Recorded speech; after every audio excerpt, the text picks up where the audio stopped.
Good morning. Good morning. Ohayou gozaimasu. おはようございます。 Today is the beginning of the new Dharma school year.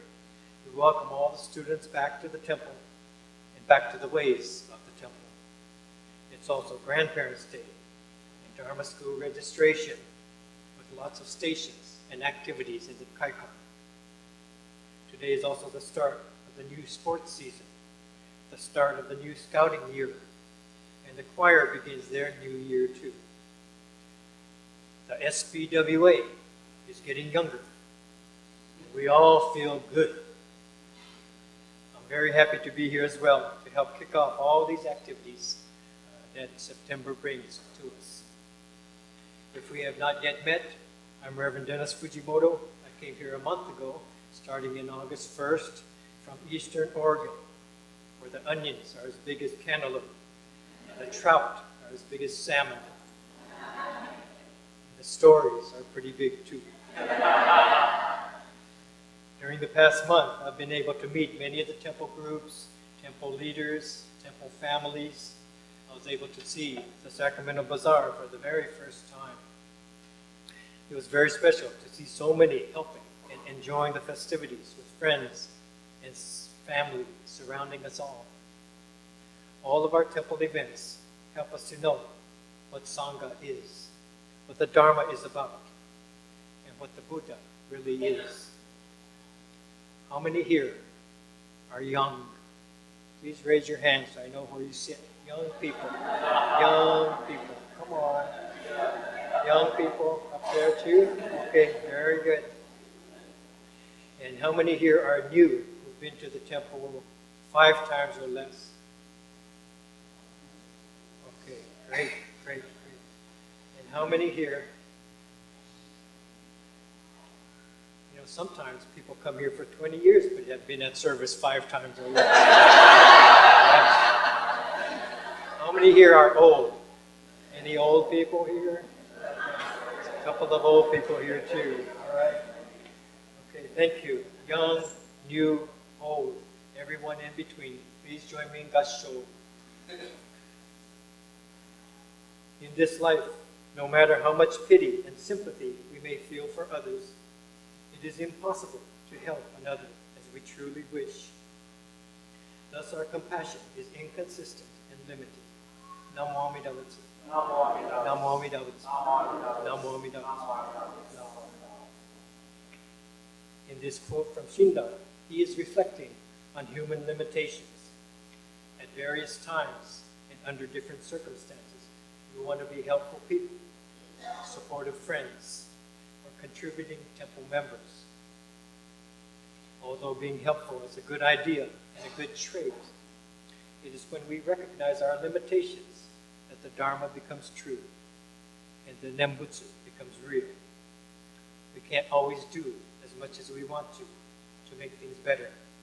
We can't always do all that is needed to help someone get well. These are the times that the temple and the teachings really touch our lives. Coming back to the temple today, we begin again to learn the lesson, the message of the temple, the lessons of the Dharma. There's an author named Sylvia Boorstein who has written about friendliness. She wrote, "Friendliness is not hard. We don't need to learn to be friendly. We need to remember to be friendly." Young ones can be friendly quite naturally. New ones, complete strangers, can be friendly. Older ones can also be warm and welcoming, friendly to those visiting the temple or to people who are new in town. Sylvia is telling us that we need to remember to be friendly. The same can be said about being kind, grateful, humble, or compassionate. We need to remember.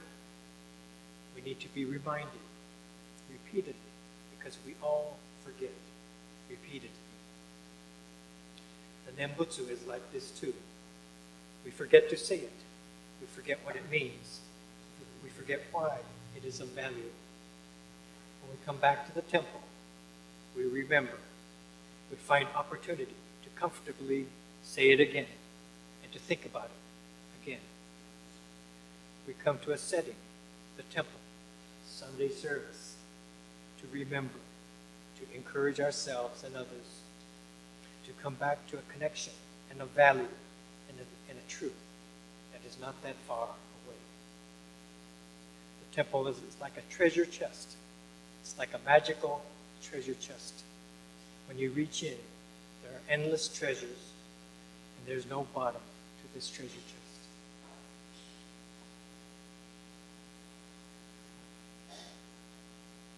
Treasure chest.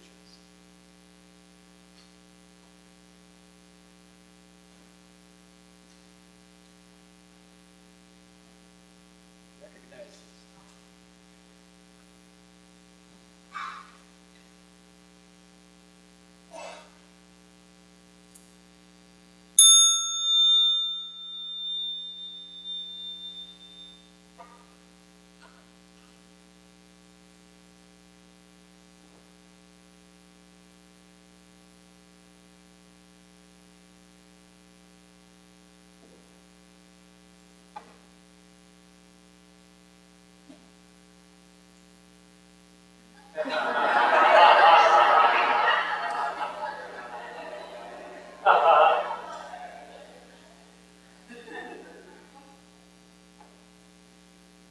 The temple provides guidance, comfort, clarity, stability, assurance, dignity, and so much more when we need it the most. These are life's treasures. Today I have one story for you. It's about an elderly couple. The wife was born and raised by a family which was devoted to listening to the Dharma. She went to the temple with her parents.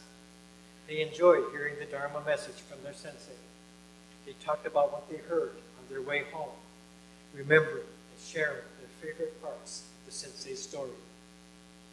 As she became an adult, she also came to enjoy the Shin Buddhist life of listening to the Dharma. She came to the temple regularly and tried not to miss opportunities to hear the Dharma. She enjoyed many of the temple activities, but what was most dear to her was listening to the Dharma. Then came a time when a well-known sensei was coming to speak at their temple. The sensei had a reputation for not only being a good speaker, but also a true teacher of the Dharma. There were notices and posters announcing his upcoming visit, email announcements, the temple website, and Facebook blogs were calling out to make sure that as many as possible would know that he would be coming to town. The wife and her friends were looking forward to the day that he would finally arrive. She continued with her usual work and chores around the house, but she was anticipating the upcoming service and the talk. The night before the service, she said to her husband, "Tomorrow, there'll be a well-known sensei visiting our temple. I'll be attending to listen to his message with my friends. We all have been looking forward to his visit." Her husband, who rarely attended the temple, replied, "That's good, but I've always wanted to ask you this question.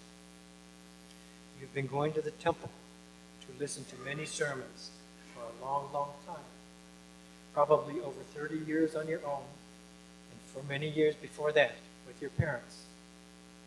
What have you been listening to all these years? Either you don't really listen, or you should have made it to the Pure Land by now. If you haven't made it by now, don't you think it's a waste of time? Why don't you just stop going?" The wife kept silent and thought a little while. Finally, she said to her husband, "Every night I make dinner. Every night you have a drink with your meal. You've been drinking every single evening ever since we were married. Don't you think you've had enough?"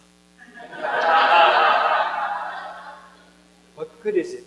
You should have had enough of it by now." The husband became angered and told her, "Don't be a meddler. I work long hours. When I come home, my body and mind are both exhausted. When I have a drink with dinner, I'm able to relax and enjoy the evening. I feel better, and I'm ready for the next day. The wife smiled and told her husband, that's the same reason I enjoy listening to the Dharma. Listening is much the same as eating meals. We eat meals 3 times a day. Also, you drink at dinner to help you from your fatigue.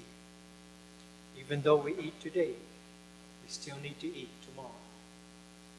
With each meal, we gain energy and feel refreshed to face whatever comes to us next in life.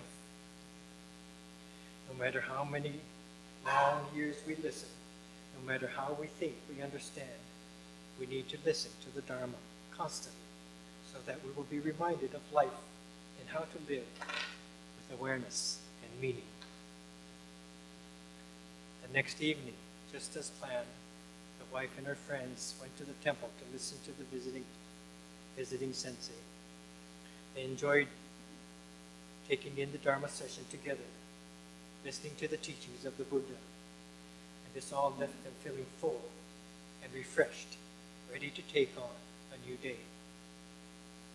The husband forgot that there was meaning and depth in the Dharma. The wife knew that she appreciated the reminders of life that the Dharma provides.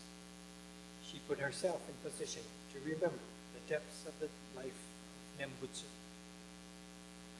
She did this by coming to the temple to listen to the Dharma